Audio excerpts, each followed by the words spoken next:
Hello and welcome to this video on staff wellbeing. Today I'm going to talk about what happens when we feel stressed and fearful.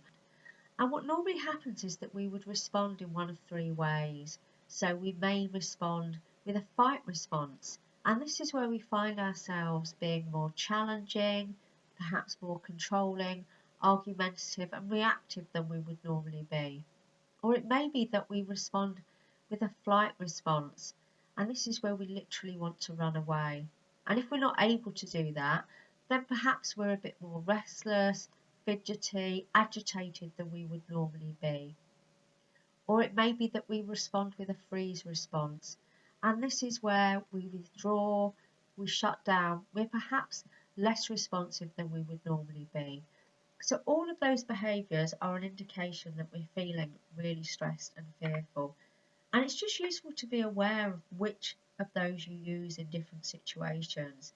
And it isn't that we would normally all have a particular response that we would use all the time. In certain situations, you might use more of a fight response. In others, you may use more of a flight response.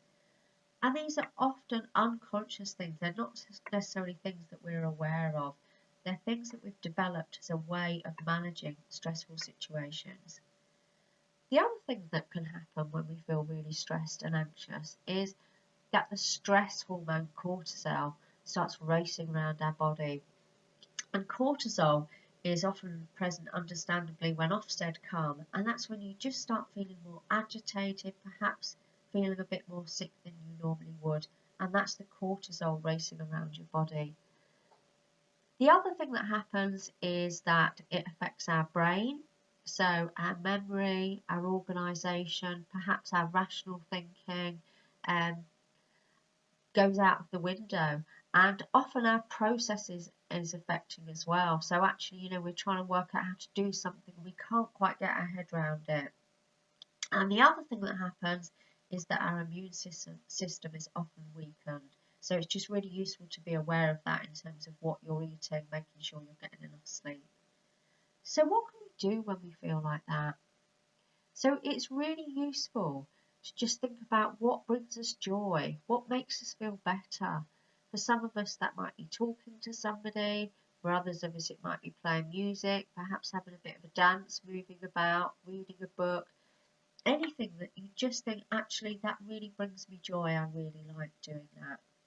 So just being aware of, noticing which ways you respond to things, just being aware of it, being aware of what happens in your brain, so having a bit of self-compassion when you think, goodness me, I can't find anything, I can't remember anything, and just really having some understanding of, actually, that's why you feel like that, it's because you're stressed, and really looking after yourselves.